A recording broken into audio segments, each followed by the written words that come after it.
Plantar fasciitis today. Not very often, but sometimes a client will want to have footwork done in a massage session, a chair massage session. It's easy, they just have to take off their shoe and sock. So Becca is going to be my volunteer. Come on down. Okay, so how you want to seat your client in your chair first if you're going to do feet work. You could have them sitting the traditional way if you're just going to throw it in at the end of a massage or something and just let them kick their leg out. But if you're just mainly focusing on feet, then you're going to have them sit this way, facing the opposite side, making sure that their feet can reach the floor. And then I'm going to have you lie back, and your chest rest wants to be as low as it can go. And lie back, and how's that feel right there? Good. So adjust it to their lower back, and then you can take your face rest cradle off of its normal way, flip it around, and then her neck. My chair has a lot of knobbies, sorry. Okay, now just lean your neck back. That's not going to be good for you. Hold on, there. How's that? Great. Does that feel comfortable enough? Yep. So then you adjust, and you do not have to keep your head there, but you can. That's just a nice little option. Okay. So this is a setup for somebody who wants to get feet work done. And then you would take their foot, kneel down, and prop it up. So this is my normal stance for working on feet, but find your own happy place. And just make sure that when you're working, you're not in pain while you're working, like, oh, my knees or my back or my shoulders or whatever. Adjust so that you're comfortable, because if you're not comfortable and you're applying input into somebody's system, you're inputting uncomfortable input. So just make sure you're comfortable. And if you have to move around while you're working on the feet, do it. Just hold their leg and move here if you need to. You can still work there. So yeah, just make sure that your body mechanics are not hurting you. Okay, so what is plantar fasciitis? To translate directly, it's inflammation of the plantar fascia. So the bottom of the foot is plantar, fascia is the fascia on the bottom of the foot, and itis is inflammation. Now, is that actually what's going on in your client? Plantar fasciitis has been a blanket term for foot pain forever. So if somebody has foot pain, it's called plantar fasciitis. And it might not be that. More often than not, I have found that it's not really that. So to test and see if that's actually what's going on, you would want to just apply a little bit of pressure on the part of the foot that is right above the heel. What's the anatomy term for above? Is it distal or proximal or whatever? So above the heel, so right in this little crease right here. That is the common spot, and not only just straight across, but more towards their big toe. Now the reason why it's right here is because you've got the medial and the lateral plantar nerves. The medial one covers the first 3 toes, and it just goes down like this and stops right there. And the lateral one gets the last 2 toes and goes around like this and crosses over and stops right there. So this is the crossing point, and this is typically the point for plantar fasciitis. So if you apply pressure there and the client has no pain, and she or he says something like, well, it typically hurts there, but doesn't hurt there right now, then that's not plantar fasciitis. Probably not plantar fasciitis.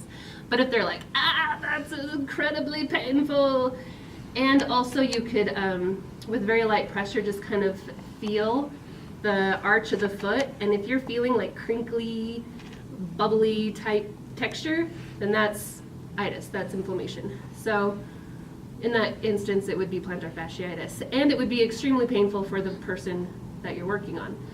So if you're actually treating that, the best technique for this is to use very medium to light, mostly light pressure, and to, however your body mechanics want to work, if you want to face the foot and come over here and just make sure their knee feels comfortable. Does your knee feel comfortable where it is? Okay. So then you would just get your two thumbs, and instead of doing any sort of moving around with the joints of your thumbs, you just find a nice little spot and say, all right, is that pressure comfortable enough? And then they would tell you yes or no, back off if you need to.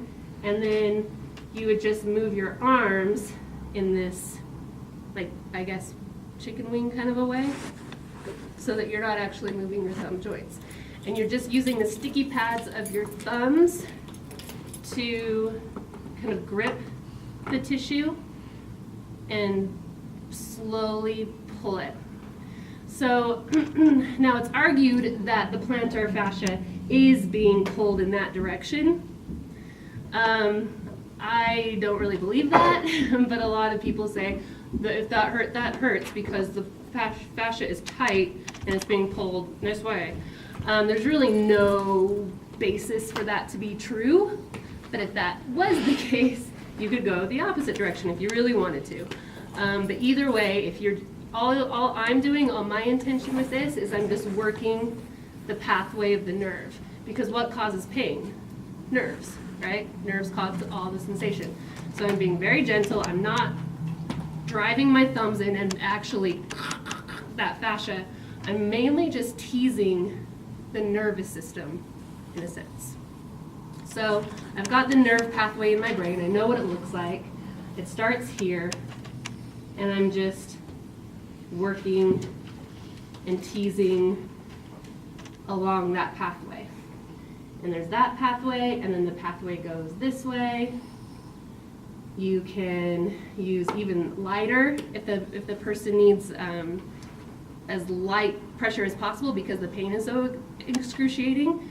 You can be as light or as deep as the person needs. Okay, just make sure that your body mechanics aren't doing this with your thumbs, that you do more of a arm and a spine movement. So if you have to apply pressure, apply it with your spine. Don't apply it with your shoulders. Keep your shoulders nice and rested. And then if you find yourself doing this, just check in with yourself and come out of it and then go back. Okay, so just working along that nerve system. And you could go the opposite way. I do this because that's what works in my brain, but you can get from the toes and come all the way down in this way. So a common nerve entrapment point for foot pain, whether it be plantar, I don't know, would be the pinky toe over here, just along the side. The most common entrapment for this nerve pathway on the bottom of the foot is right about here. So this could be excruciatingly painful for a client. And if that's the case, it's a nerve entrapment. So in a nerve entrapment situation, I would just take the skin of the foot and balloon it, I guess would be a word, like pinch it, pull it forward, and just hold. And I will ask, how does that feel? That more often than not will feel like it turned off the pain. So it's like a turn off, and I just hold it. Hold it for a couple seconds, hold it for a minute or two, however much time you're allowed in your session. Just give it a hold, okay? And then you can work your way down and just tease. And that's the nerve pathway of the foot. Now, if you're on this person's foot and you're not feeling, and they're not feeling any pain, like, how about this? How about this? How about this? They're like, no. More than likely, the pain is coming from their leg, anywhere from their lower back all the way down their leg. It could be some sort of nerve confusion anywhere along that pathway. So in a chair massage 15-minute setting, I would work the compartments of the lower leg, just doing that ballooning thing and holding. I might do a little breaking just to break up the stickiness, or just teasing it. It's kind of with the nerves, it's kind of just like a confusing what's going on. We're putting in, it's like here's a nice little nerve spot that I'll hold just to turn off information. So when you find a spot and you're holding, you're essentially turning off information. When you're moving and you're causing, I guess, movement down the leg, then you are inputting different information than pain. Does that make sense? Just say yes. So if you're gonna work the whole leg, it's good to support the knee. You can bring it up here. You can just do a little teasing, just massage the whole leg. Now, another common part of foot pain would be tendonitis, so either peroneal tendonitis or Achilles tendonitis. And that would be anywhere from the very, very, very heel part where the tendon attaches, the Achilles tendonitis. So if there's pain right here, like how does that feel? And your client's like, yeah, that's it. That's a tendonitis issue. So then I would take the tendon, the Achilles tendon, and break it up, just back and forth, just breaking up that fascia. And then if it's peroneal tendonitis, it's usually around the malleolus, and you would just take your fingers and pull the fascia away from the heel. So not deep, not like 90-degree pressure, just like 45-degree pressure, and just pull it down. And the pressure is minimal. Becca, how much pressure am I using right here? Almost none. Yeah. And if you're in pain, you'll appreciate that. Okay. And then another really good place to work is the shin bone. And how much pressure is this? About the same thing. Yeah. So it's very minimal. It's slow. It's soft. And that's another really good spot to work just for foot pain in general. The tibialis anterior muscle right there. Okay, so the one technique that I use for plantar or foot pain is I will take the big toe, the first 3 toes at least, and just kind of track them backwards. And I'm doing this to show you guys. If I was doing this, I'd be facing the foot. But I would track it backwards, and I'd get this flat part of my knuckle, okay? And and I would put it right here in between the toes, and I would kind of scrape it down, but gently, with as much pressure as the client likes, not can stand. You don't want to be like, all right, that's painful, but you're going to take it. Just, it'll be worth it. Like, that's not the attitude we should have. It should be, is this pressure comfortable enough for you? Yeah. I mean, it might be good painful, but it's not supposed to be horrible painful, okay?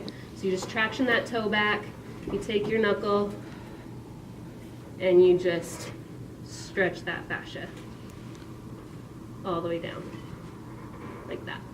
But you'll be facing the foot. So it might look more something like,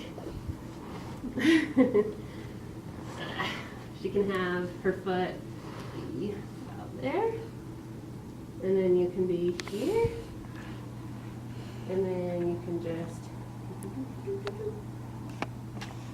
and just scrape it down. And then I would tell my client to very carefully and gently curl your toes. And rest. And then maybe do it again. Maybe 3 times. I always work in 3s. Let me get that again. Yeah. So just a traction of the big 3 toes at least. You can do all of them if you want. Get your knuckle in between the first and middle toe. And just traction and scrape. You can do that little rocking motion. But do as light as pressure as your client needs. Like that. And then you stop when you get to that point. And you can hold it right there. And that will turn off that throbbing, horrific fasciitis pain if that's what's causing it. And then you can just massage the foot a little bit with very light pressure. You can break up the toes like this. That's another good one I like. You can get your fingers in the retinaculum and peel it back. Okay, now if the client has their foot on the floor, this is another good one. Trying to get out of the camera's way here. They can have their foot on the floor, they can have their foot on your leg, like that. Put your fingers underneath, right at that point where the heel was, and just let weight kind of take over, let gravity take over. You can get their knee and just kind of rock them back and forth like this. And that gets the sole of their foot, that gets right into that foot joint, the ankle, the foot joint. And I'm getting my fingers and I'm just kind of doing that down the arch of her foot. So I'm getting the tissue and pushing it back. And this just allows gravity to do pretty much all your work for you. Yeah, all the way down to the ball of her foot, and then in between her toes. And you can smash between her toes like that, and that will help loosen up all the little bones of the feet. I also like to do a little heel pull back here for the tendonitis. For the tendonitis, you can work like this and do like a crimping, like a pie, with your fingers on the tendon. Like that, and then some circular motions around the malleolus. And then you can do the leg. You can do the knee, you can do the IT band, you can do the head of the trochanter. So this is a really awesome little spot to be. Scrub the shin. And I think that's all I got. Ta-da! Leg and foot work. Yay!